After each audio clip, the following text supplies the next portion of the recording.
everybody, it's Kristin. So, for those of you that are newer to my channel, a while back I was reading the articles that my dad writes for the Marion Advertiser once a week.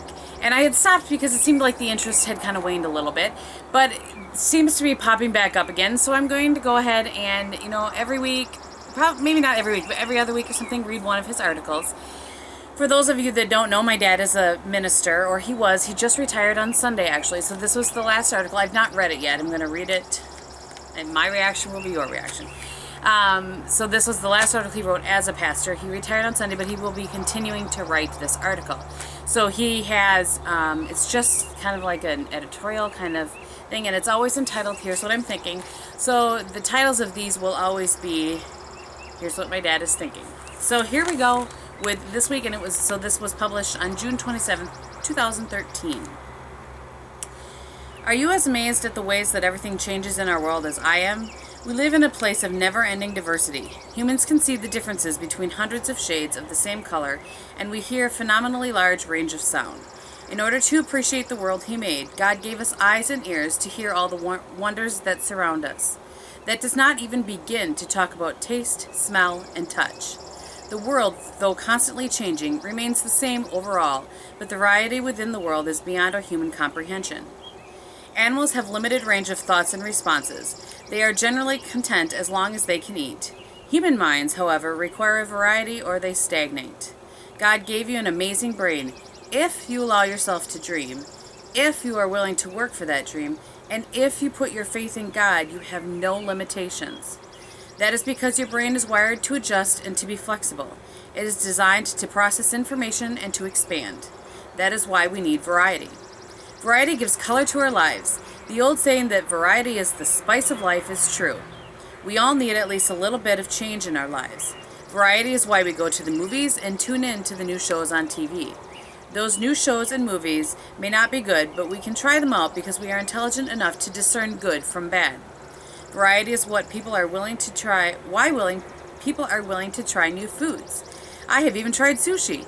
It was okay. I still prefer fish deep fried served with coleslaw and rye bread. But hey, I tried it. Besides, by eating at a Japanese restaurant, I was able to show off my ability with chopsticks. In parentheses, he says, I draw the line at lutefisk, however.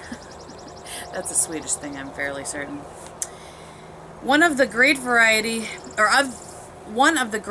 veritable aspects of modern life is convenience items. I mentioned some short-lived appliances from previous decades in a previous column, and was surprised at how many people remembered some of the items I mentioned. To some people they were huge time savers, and to others they were silly. They were invented to serve and fill a perceived need. Some lasted, most did not. The proliferation of currently available items and infomercials is amusing as well. Now you can purchase eggies to help you avoid the apparently terrible chore of peeling hard-cooked eggs. Of course, hard-cooked eggs are easy to peel if done right. You can purchase glasses that can be tuned to your own needs. They will ship you 2 pairs so that you do not have to handle the arduous task of getting up and walking to the next room to retrieve your glasses.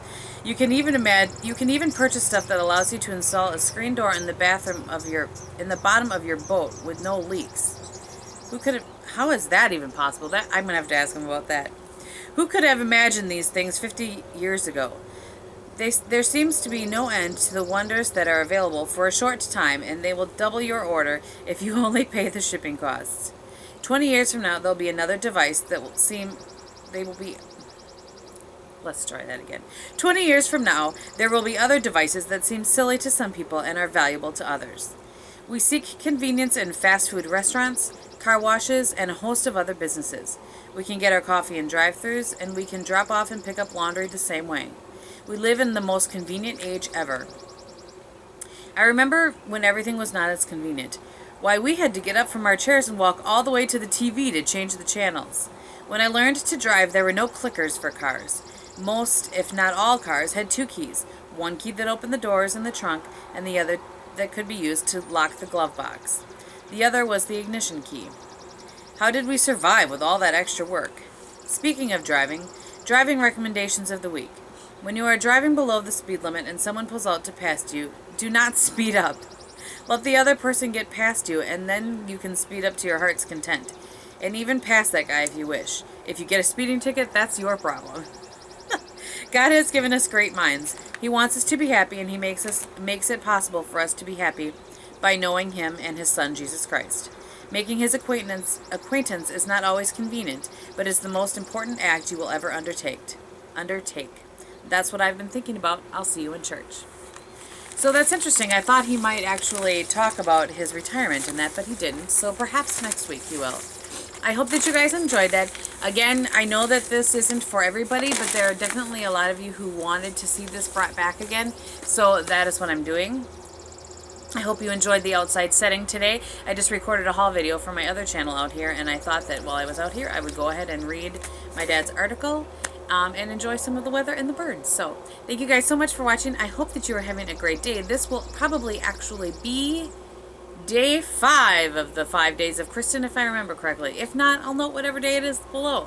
All right, thank you guys so much. We'll talk to you soon. Bye.